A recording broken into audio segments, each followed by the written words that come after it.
La semaine dernière, j'étais assis à la terrasse d'un café, boulevard Saint-Germain. Le soleil de fin de journée dorait les façades haussmanniennes. Autour de moi, c'était un tableau de la normalité retrouvée. Des rires, des verres qui trinquent, des conversations animées sur les vacances, le travail, l'avenir. La guerre en Ukraine, les tensions mondiales, tout cela semblait à des milliers de kilomètres.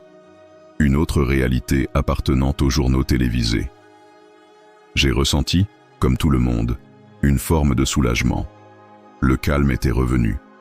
Et c'est précisément à ce moment-là, au milieu de cette quiétude, que j'ai ressenti le vertige le plus profond de ma vie. Car j'ai compris que ce calme n'était pas la paix. Ce n'était même pas une trêve. C'était un piège. Le piège le plus sophistiqué et le plus dangereux qui soit. J'ai repensé à une vieille fable qu'un professeur d'histoire m'avait racontée. L'histoire d'une forteresse imprenable qui avait résisté à tous les assauts. Ne pouvant la vaincre par la force, l'ennemi a levé le siège. Il a laissé derrière lui des champs à nouveau cultivables et a envoyé des émissaires parler de paix. Les habitants, épuisés par la guerre, ont célébré, ouvert leurs portes et baissé leurs gardes. C'est à ce moment-là, au cœur de la fête, que l'ennemi est revenu, sans rencontrer la moindre résistance. Cette fable, c'est notre histoire. C'est l'histoire de l'Europe aujourd'hui. Nous sommes cette forteresse. Épuisés par 2 ans de crise, de tension, d'inflation, nous nous accrochons à ce calme apparent comme à une bouée de sauvetage. Nous voulons croire que le pire est derrière nous. Les sommets diplomatiques, comme celui en Alaska, nous offrent des images rassurantes, même s'ils n'apportent aucune solution réelle. Les gros titres se sont déplacés sur d'autres sujets, et nous acceptons ce soulagement avec une naïveté terrifiante. Mon enquête de ces derniers mois m'a prouvé que ce calme est une construction, une stratégie délibérée. J'ai découvert que pendant que nous retournons à nos vies, les fondations de notre forteresse sont en train d'être méthodiquement sapées de l'intérieur. L'arme de nos adversaires n'est plus le missile, c'est notre propre désir de normalité. Ils ont compris qu'il était inutile de nous attaquer de front. Il suffit de nous laisser nous détruire nous-mêmes, en nous endormant avec le chant des sirènes de la paix. Cette chronique est l'histoire de ce siège invisible. Je vais vous révéler pourquoi ce calme est une anesthésie collective, comment il est utilisé pour masquer une guerre économique et politique d'une violence inouïe, et comment il prépare le terrain pour un réveil qui sera d'autant plus brutal que nous dormons profondément. Le piège n'est pas la guerre qui pourrait revenir. Le piège, c'est la paix dans laquelle nous croyons déjà vivre. Ce que vous allez entendre ce soir est le fruit d'une longue investigation dans les angles morts de l'actualité. J'ai cessé de lire les gros titres pour me concentrer sur les signaux faibles. Les rapports économiques que personne ne cite, les changements de doctrine militaire passés sous silence, et surtout, la montée d'une fatigue stratégique qui ronge l'Occident. L'histoire que je vais vous raconter est celle d'une guerre gelée. Un concept terrifiant qui n'est pas l'absence de conflit, mais sa continuation par des moyens plus insidieux. Nous allons explorer ensemble les 3 niveaux de ce piège. D'abord, le piège psychologique. Comment ce calme apparent est conçu pour nous démobiliser et éroder notre vigilance. Ensuite, le piège économique. Comment cette non-guerre nous coûte en réalité une fortune et sape notre compétitivité à long terme. Enfin, le piège politique. Comment cette situation est exploitée pour fracturer les alliances européennes et transatlantiques, nous laissant isolés et affaiblis. Ce n'est pas une vision pessimiste, c'est une lecture lucide des stratégies à l'œuvre. Mon but n'est pas de détruire votre espoir, mais de fonder votre vigilance sur la réalité, et non sur l'illusion. Si vous êtes de ceux qui sentent que quelque chose ne tourne pas rond derrière la façade de la normalité, alors cette chronique est pour vous. Montrez que vous êtes là en cliquant sur « J'aime ».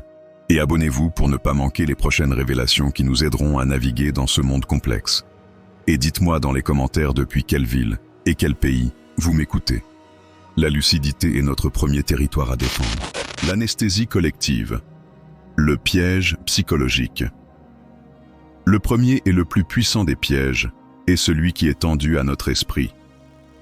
J'ai passé des semaines à analyser l'évolution de la couverture médiatique de la guerre en Ukraine. Au début, c'était un mur d'images, une saturation d'informations 24h/24. Puis, progressivement, le sujet a glissé. Il est passé des ouvertures de journaux aux pages intérieures, puis aux brèves. Ce n'est pas un complot des médias, c'est la nature même de notre cerveau. Il ne peut pas maintenir un niveau d'alerte maximal indéfiniment. La fatigue informationnelle s'installe et nous commençons inconsciemment à filtrer, à ignorer. Ce calme médiatique est la première étape de l'anesthésie. Les stratèges qui nous font face ont parfaitement compris ce mécanisme. Ils savent que le temps joue pour eux. En maintenant le conflit à un niveau de basse intensité, une guerre gelée, ils évitent les chocs qui pourraient nous réveiller. Il n'y a plus de grandes offensives spectaculaires, juste un grignotage lent et continu. Cette absence de drame nous donne l'illusion que la situation est sous contrôle, stabilisée. C'est un mensonge que nous sommes trop heureux de croire, car il nous permet de retourner à nos vies. C'est ce que les analystes appellent la démobilisation par l'usure. J'ai retrouvé cette stratégie décrite dans de vieux manuels de guerre psychologique. L'objectif n'est pas de vaincre l'ennemi, mais de le rendre indifférent au sort de ses alliés. En prolongeant le conflit, en le rendant chronique, on le transforme d'une cause morale urgente en un problème de gestion lointain et coûteux. La question dans l'opinion publique n'est plus « comment les aider à gagner », mais « quand est-ce que ça va s'arrêter ?» C'est une victoire psychologique majeure pour ceux qui misent sur notre lassitude. Ce piège est d'autant plus efficace qu'il est renforcé par des mises en scène diplomatiques, comme les sommets de paix qui n'aboutissent à rien. Ces événements sont des placebos. Ils sont conçus pour nous administrer une dose d'espoir, pour nous faire croire qu'une solution est proche, et donc qu'il n'est plus nécessaire de maintenir un effort maximal. Chaque poignée de main, chaque communiqué vide de sens est une berceuse qui nous enfonce un peu plus dans notre sommeil stratégique. J'ai alors compris que le calme actuel n'était pas un état de fait, mais une arme. Une arme psychologique pointée sur notre vigilance. Elle exploite notre désir le plus profond de paix pour nous rendre aveugles aux dangers qui continuent de grandir. C'est une anesthésie qui nous prépare à l'opération à venir, une opération qui sera menée sur un patient endormi, incapable de réagir. La guerre par l'épuisement, le piège économique. Une fois l'esprit endormi, il est plus facile de s'attaquer au corps. Et le corps de nos nations, c'est leur économie. C'est le deuxième niveau du piège. J'ai analysé l'impact économique de cette guerre gelée sur l'Europe, et les chiffres sont brutaux. Une guerre ouverte et courte, aussi destructrice soit-elle, est suivie d'une phase de reconstruction qui peut stimuler l'économie. Une guerre gelée, elle, est un poison lent qui ne produit que de l'incertitude et de la stagnation. C'est une hémorragie de ressources sans fin en vue. J'ai calculé les sommes engagées par l'Union européenne et ses membres pour soutenir l'Ukraine. C'est une mobilisation financière historique. Mais dans une guerre qui ne se termine jamais, cet effort devient un fardeau structurel. Cet argent, qui devrait être investi dans notre propre transition énergétique, dans notre innovation, dans nos services publics, est détourné vers un effort de guerre sans cesse renouvelé. C'est une stratégie d'attrition économique. On nous force à nous vider de notre sang pour maintenir un allié sous perfusion, jusqu'à ce que nous soyons nous-mêmes exsangues. Cette situation crée des distorsions profondes. J'ai vu comment l'incertitude permanente freine l'investissement privé. Pourquoi lancer un grand projet industriel en Europe si une nouvelle crise énergétique peut éclater à tout moment ? J'ai vu comment les prix de l'énergie, même s'ils ont baissé depuis les pics initiaux, restent durablement plus élevés chez nous qu'aux États-Unis ou en Chine, ce qui détruit notre compétitivité. Le calme apparent sur le front militaire masque une guerre économique féroce, et dans cette guerre, nous sommes en train de perdre du terrain. Le plus insidieux, c'est que cette pression économique alimente la crise sociale.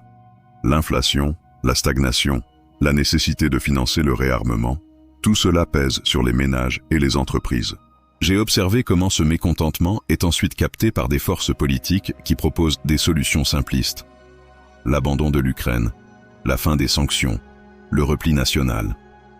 Le piège économique se transforme ainsi en piège politique, utilisant nos propres difficultés pour nous pousser à abandonner la partie. J'ai alors compris que le calme était un luxe que nous payions au prix fort. Chaque jour de paix, précaire, est un jour où notre économie s'affaiblit, où notre modèle social se fissure, où notre capacité à faire face à la prochaine crise diminue.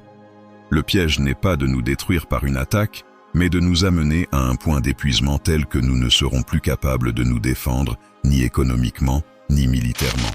Le théâtre de la diplomatie, le piège de l'illusion. Pour qu'une anesthésie fonctionne, il faut que le patient ait confiance. Et pour que le piège économique se referme, Il faut que nous ayons l'illusion que la situation s'améliore. C'est le rôle du troisième niveau du piège, le théâtre de la diplomatie. J'ai passé des semaines à décortiquer les sommets, les rencontres, les déclarations qui ont ponctué ces derniers mois. Et j'y ai vu une mise en scène parfaitement orchestrée, conçue non pas pour résoudre le conflit, mais pour gérer nos perceptions. Prenons l'exemple du sommet en Alaska entre Trump et Poutine. Les images ont fait le tour du monde. Tapis rouge, poignées de main, conférences de presse parlant de discussions productives. Mais quels ont été les résultats concrets? Un cessez-le-feu? Un retrait des troupes? Rien. Absolument rien. J'ai compris que le but de ce sommet n'était pas la paix, mais l'image de la paix. Pour Poutine, c'était une victoire immense. Il brisait son isolement, se montrait en égal des États-Unis et gagnait en légitimité sur la scène internationale sans rien céder. Pour l'Occident, ces sommets sont des pièges narcissiques. Nos dirigeants, pressés par leurs opinions publiques qui réclament la paix, sont obligés de participer à ce théâtre. Ils savent souvent que cela ne mènera à rien, mais ne pas y aller serait perçu comme un refus du dialogue. Ils sont donc contraints de jouer leur rôle dans une pièce écrite par d'autres, une pièce qui au final ne sert qu'à renforcer la position de l'adversaire et à nous donner à nous le public une fausse impression de progrès. J'ai analysé le langage de ces rencontres. Il est fascinant. On parle de fenêtres d'opportunité, de processus, de construction de la confiance.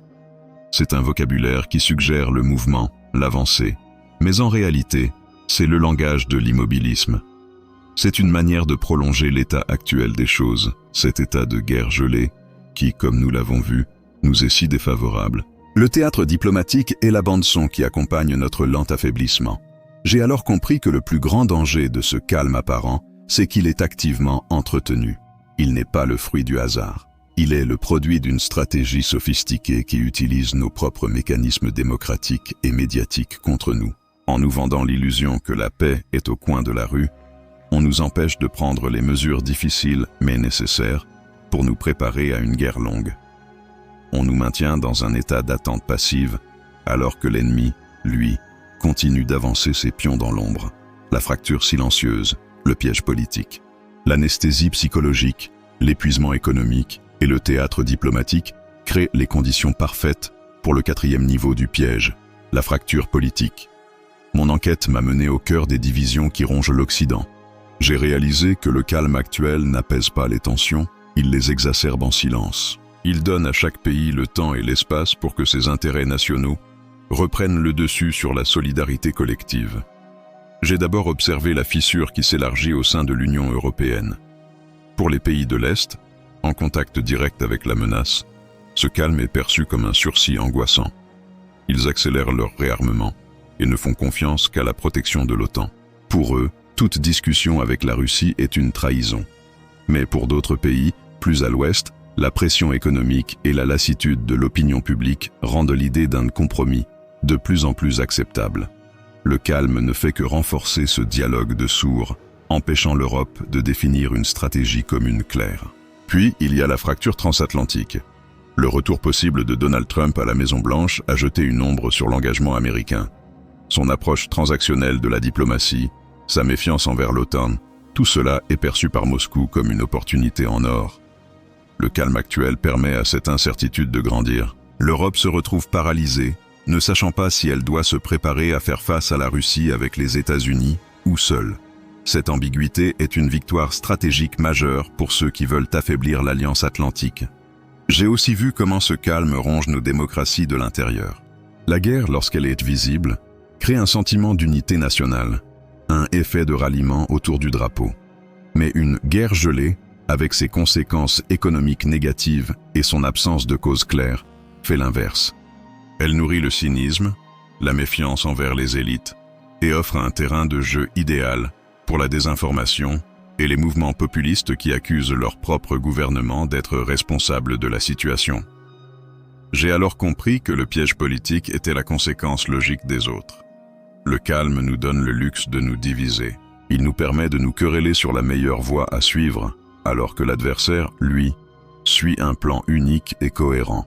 Il transforme notre plus grande force, le débat démocratique, en notre plus grande faiblesse, la paralysie décisionnelle. Le piège se referme lorsque nous sommes si occupés à nous battre les uns contre les autres que nous ne voyons plus l'ennemi commun à nos portes. Le réveil brutal, le piège final. J'arrive au terme de mon enquête, au dernier acte de cette tragédie silencieuse. J'ai vu comment le calme nous endort, nous appauvrit, nous illusionne et nous divise. La question finale est « Pourquoi ?» Quel est le but de cette stratégie complexe? La réponse est le piège final, celui du réveil brutal. Toute cette préparation n'a qu'un seul objectif, nous amener à un point de faiblesse, tel que nous serons incapables de réagir à la prochaine escalade. J'ai modélisé 2 scénarios possibles pour ce réveil, tous 2 basés sur la même prémisse. Le calme actuel n'est qu'une pause opérationnelle. Le premier scénario est celui de l'escalade soudaine.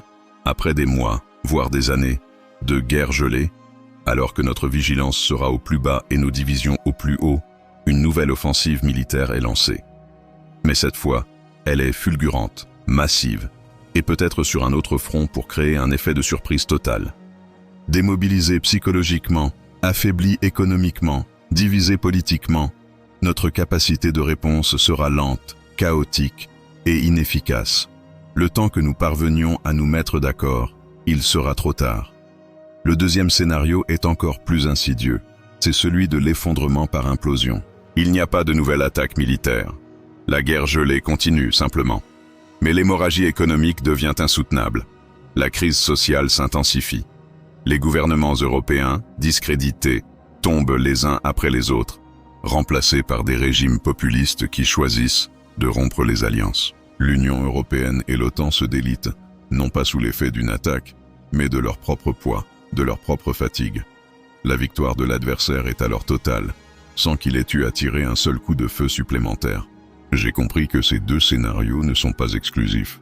Ils peuvent même se combiner. Mais dans les 2 cas, le résultat est le même. Une Europe neutralisée, incapable de défendre ses intérêts et son modèle de société. Le calme actuel est la préparation de ce résultat. C'est le temps que l'ennemi se donne pour que sa victoire soit la moins coûteuse possible. Le piège se referme lorsque nous réalisons que nous avons perdu la guerre pendant que nous pensions vivre en paix. Le vrai danger, ce n'est pas le bruit des bombes, c'est le silence de notre propre renoncement. C'est le confort de l'anesthésie que nous avons accepté, sans voir qu'elle précédait l'amputation. Mon histoire a commencé sur une terrasse de café, dans l'illusion d'un calme retrouvé. Elle s'achève avec cette terrible certitude. Ce calme est le champ de bataille principal de notre époque. C'est là que se joue notre avenir, dans notre capacité à résister à la fatigue, à la division et à l'illusion. Le piège qui se referme sur nous est fait de nos propres désirs. Notre désir de paix, de normalité, de prospérité. Et c'est ce qui le rend si diaboliquement efficace. Pour y échapper, il n'y a qu'une seule voie, celle de la lucidité. Une lucidité inconfortable, exigeante, qui nous force à regarder le danger en face, même quand il se cache derrière un sourire diplomatique. N'acceptez pas ce calme pour argent comptant. Questionnez-le. Analysez les signaux faibles. Renforcez votre propre résilience et celle de vos proches, car la prochaine alerte ne viendra peut-être pas d'une sirène, mais du silence assourdissant d'une Europe qui aura renoncé à se battre. L'inexpliqué a été révélé. À nous de ne pas rester endormis.